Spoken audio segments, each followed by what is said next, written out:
Troisième et dernière partie de Politicia, votre rendez-vous politique. Le numéro de ce jour est consacré à la Guinée, ce pays de l'Afrique de l'Ouest qui connaît en ce moment de vives tensions nées de la volonté du président Alpha Condé de changer la constitution guinéenne. Cela vous a amené, vous, membres de l'opposition, à boycotter les législatives prévues le 16 février 2020. Monsieur Diallo, ma question était avant la pause, si vous ne pensez pas que cette stratégie est du pain béni, pour ainsi dire, pour le président Alpha Condé.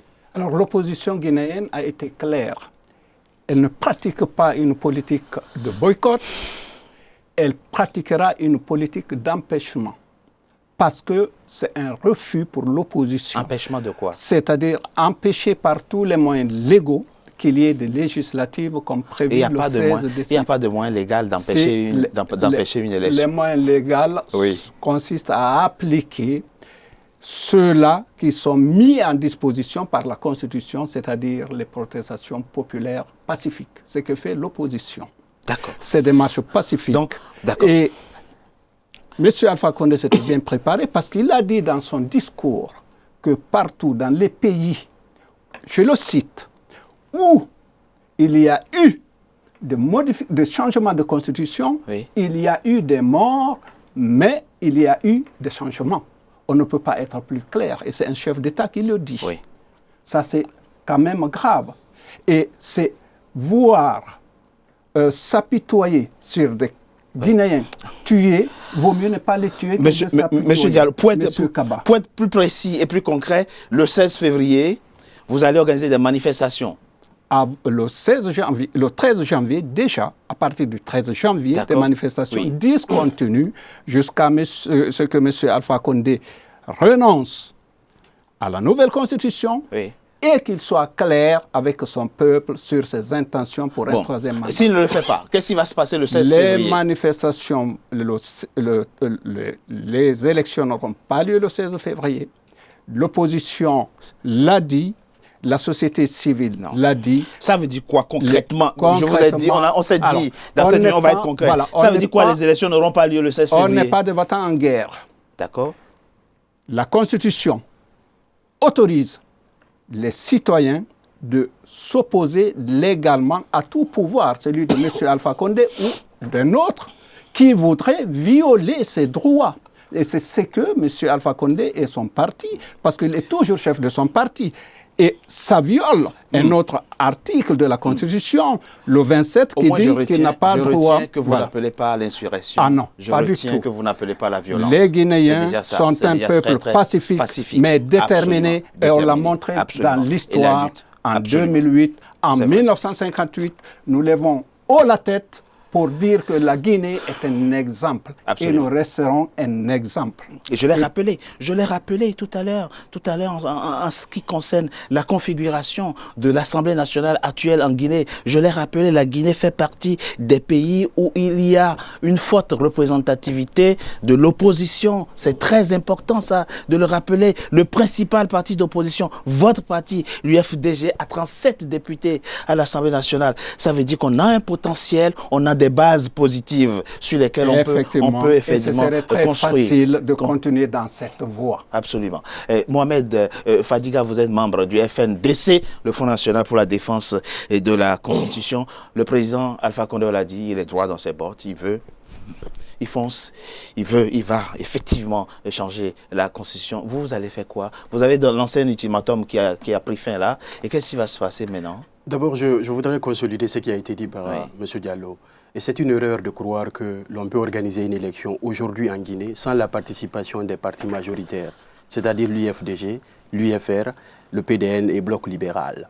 Et au-delà de ça, vu qu'Alpha Condé est déterminé à organiser des élections, malgré les insuffisances, les anomalies que nous venons de citer tout à l'heure, nous, en tant que républicains, en tant que régalistes, nous allons faire valoir nos droits qui sont reconnus par la Constitution, c'est-à-dire faire une résistance en procédant par la désobéissance civile. Vous allez appeler le 16 février les Guinéens à rester chez eux. Oui, c'est de faire la désobéissance civile. Parce que si vous avez en face de vous un régime qui n'a aucune considération pour le fondement juridique de votre société, il est de votre devoir, en tant que citoyen, en tant que ceux qui jouissent de leurs droits civils et politiques, de résister. La résistance devient dans ce cas le droit le plus sacré.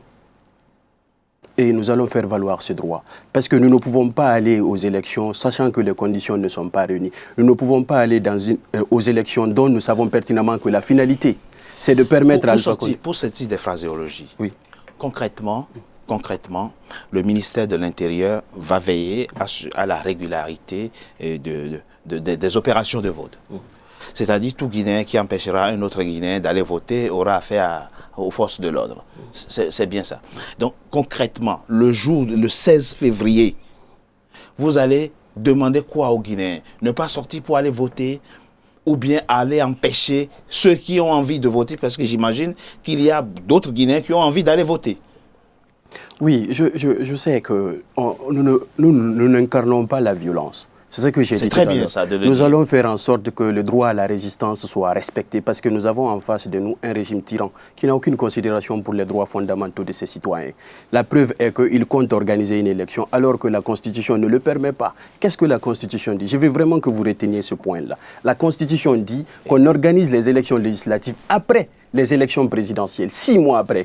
Si nous organisons les élections aujourd'hui, nous risquons de se retrouver dans une cohabitation avec celui qui va être élu 10 mois après. La logique voudrait que quand un président est élu, que vous lui donnez la latitude qui lui permettra de faire appliquer sa politique générale. Admettons qu'Alpha Condé organise aujourd'hui les élections législatives et qu'on organise les élections présidentielles et qu'il perd. Qu'est-ce qui dit que c'est le RPG qui aura la majorité? Non, mais c'est pas, juridiquement, ce n'est pas acceptable. Ça risque de nous conduire à ce que nous appelons la cohabitation. Oui. Parce que qu'est-ce que la logique veut? Qu'est-ce que le droit recommande?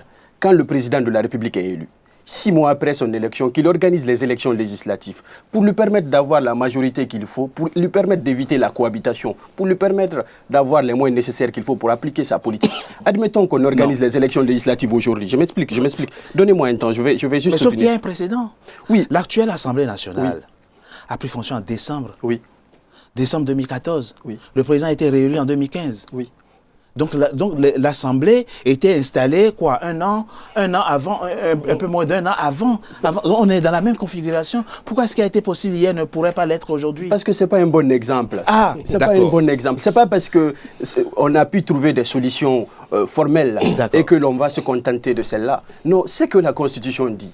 Alpha Condé, lorsqu'il a été élu, il devait organiser des élections législatives. Il a fallu que les gens sortent, se manifestent, qu'il y ait des morts d'hommes pour qu'on procède à l'organisation de ces élections. Les mandats des députés étaient arrivés à terme depuis 2018. Oui. Mais comme ça ne l'arrange pas, parce qu'il y avait déjà un contentieux par rapport... 19. Vous me laissez terminer, monsieur. Non, mais attends, c'est faux. Écoutez, non, mais peu importe, on a bien compris. Soyez au moins poli.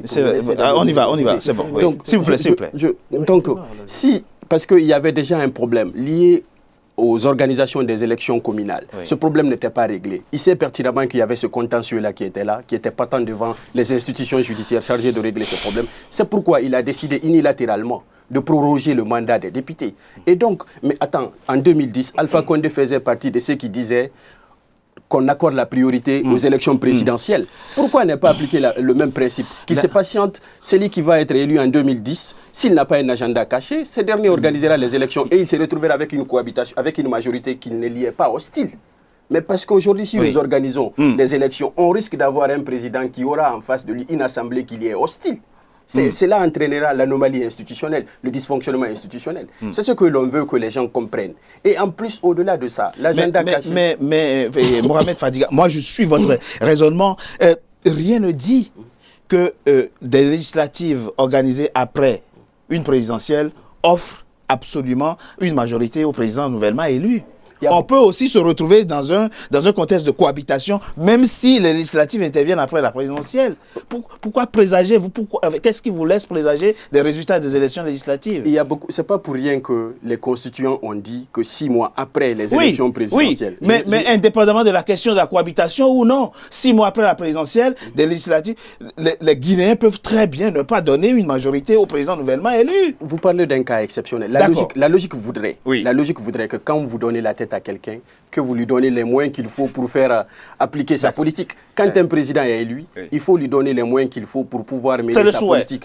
En France, c'est l'idéal. C'est pas pour rien qu'il y a eu ce changement de calendrier. Donc, au fond, votre souhait, effectivement, c'est que le président reporte à nouveau les législatives, quitte à les organiser après la présidentielle. Mais monsieur Richard, de quel intérêt Alpha Condé a de se précipiter à organiser une élection législative 10 mois avant la fin de son mandat? qu'il n'a pas un agenda caché. Non, monsieur Togbé, on dit précipitation, vous dites que le mandat est même périmé, a été dépassé. Et lui, il dit qu'on se précipite encore. C'est incohérent tout ça. Deuxièmement, je lance un défi à M. Fadiga. Avez-vous un agenda caché? Non, pourquoi pourquoi tenez-vous absolument à organiser les législatives alors même qu'il n'y a pas de consensus? Vous venez de dire que le président Alpha Condé est un homme de consensus. Tout à fait. Là, on est loin du consensus. Il en a démontré largement. Là, maintenant, on ne le voit pas. Là, on est loin du consensus. Permettez-moi juste une seconde. Je lance un défi à M. Fadiga de me citer un seul article de la Constitution actuelle qui dit qu'il faut organiser les élections législatives 6 mois après les présidentielles. Il n'y en a pas un seul. Dites-moi le numéro de l'article. Il n'y en a pas.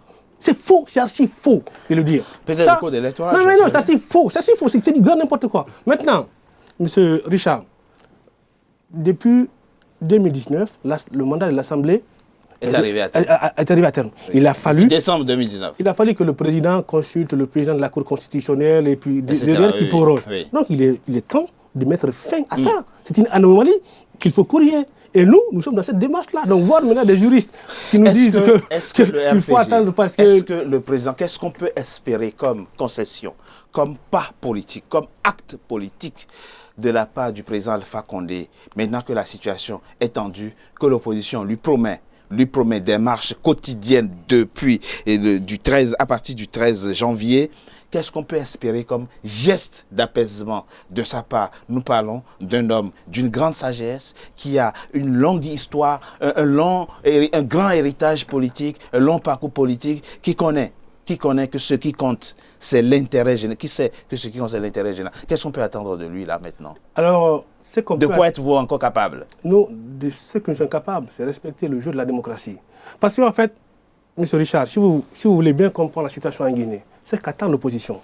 Et qu'Alpha Condé dit, si elle vient, tu prends le pouvoir. Ou s'il y a vient, tu prends le pouvoir. Tant qu'il n'y aura pas ça, ils ne seront pas calmes. Et ça, le président ne peut pas faire ça pour eux. Donc, tout ce que nous pouvons faire pour eux, c'est garantir, M. Togbé, la transparence des élections. Tout ce que nous pouvons faire pour eux, c'est de garantir l'inclusivité. Monsieur Togbé. Ah ben là, il n'y a pas d'inclusivité. Non, ils se sont comme retirés tout seuls. Et en matière de droits, puisque M. Sanoussi est juriste, en matière de droits, nul ne peut se prévaloir de sa propre turpitude. Ils ne vont pas dire, puisqu'on s'est retiré, Diallo, il n'y a pas d'élection. Vous êtes le doyen autour de cette table, je vous laisse le mot de la fin. Oui, à écouter M. Kaba, je regrette. Je vois l'obstination qui peut marquer certains membres qui sont au pouvoir aujourd'hui. D'abord, dans un débat, il y a un minimum, je ne reviens pas, vous avez dit au départ que vous allez être pédagogue. Dans tous les cas, la République n'est pas héréditaire. Ni M. Sidia, ni M. Cellou Dalein, ni M. Kouyaté ou un autre n'attendent de M. Alpha Condé qu'il se lève pour lui offrir le fauteuil. Le seul fauteuil présidentiel doit être acquis démocratiquement. C'est que le peuple de Guinée revendique, c'est que l'opposition, à travers le FNDC, la société civile, revendique. Ce sont des élections libres, transparentes, et tout le chronogramme électoral guinéen a été retardé à des fins électoralistes du parti au pouvoir. Aucune élection n'a été tenue à date. Aucune. C'est de reculade en reculade parce qu'il y a un jeu. Si tel n'est pas le cas, M. Alpha Condé, avec son âge, son passé, personne ne peut le nier, à des mots tout simples. Renoncer au changement de la Constitution. Et être clair par rapport au troisième mandat. Merci Lama Rana Petit Diallo. Vous êtes membre du bureau exécutif national de l'UFDG, le parti de Cellou Dalein Diallo, le chef de file de l'opposition guinéenne. Merci. Je vous remercie. À vous d'avoir participé à ce débat sur la Guinée. On voit que chacun est resté campé sur sa position. Mais le peuple guinéen, au milieu, il est souverain. C'est lui qui décidera. Abdoulaye Yakaba, vous êtes en charge de la communication, de la coordination Europe du RPG Arc-en-Ciel, le parti présidentiel. On a bien vu un soutien indéfectible du président Alpha Condé. En tout cas, encore une fois, c'est le peuple guinéen qui a la souveraineté. Et surtout, merci à vous de préciser ce point, c'est important. La souveraineté appartient au peuple.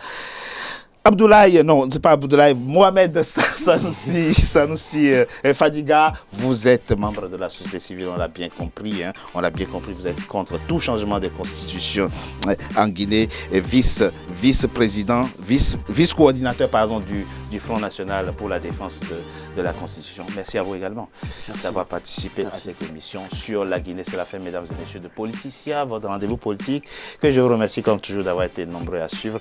Et restez fidèles au programme d'Africa 24. À très bientôt pour un nouveau numéro de Politicia. Merci à vous. Merci.